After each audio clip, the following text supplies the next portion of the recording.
that. So yeah, You could have a tricky climate change. Yes. Yes, it could have that.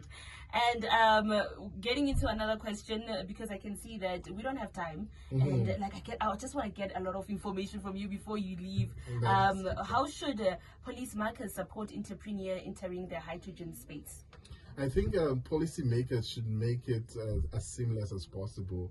Should encourage, should learn from countries like Africa, like Canada, that would provide incentives to entrepreneurs who want to venture into this industry. Yes. Yeah, to support the development of technologies to ensure that the green economy is achieved in the shortest possible time.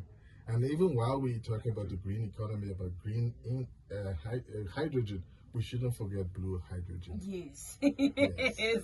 And what advice do you have students who want to merge in science and entrepreneurship? Because you find yourself that maybe you're in grade 10 and you want to merge into science, and you'll find people saying, no, it's so difficult, don't do that, and you get to university, it's still the same thing. So what advice do you give to students who want to merge into this platform?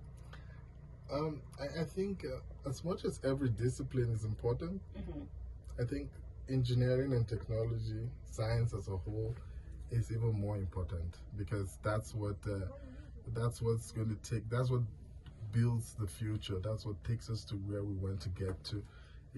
So I would encourage every young lad and every young lady who looks to come into the four walls of the institution to consider science, as long as you see that's something that I don't want to push you to where you're not comfortable, but if you love mathematics, if you love science, it is a rewarding industry. It is a rewarding discipline, and there's great need for we're going to continue to need professionals. We're going to continue to need scientists. We're going to continue to need engineers, and particularly with the new center that has just been launched, it's a great opportunity for young students in the VAL community to take hold of this opportunity and build a future for themselves, especially because it's an emerging industry, particularly in Africa.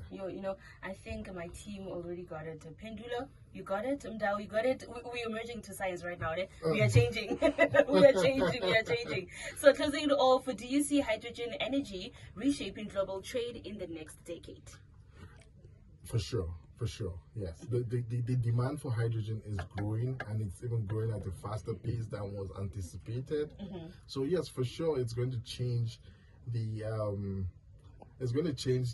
landscape in terms of energy. We have remember when we had Tesla coming to Elon Musk came yes, up I do. Yes, I do. But now we have all the different car manufacturers also considering EVs. And just like big oil majors too are also looking into renewable energy. So yes, it's growing, and it's going to get big.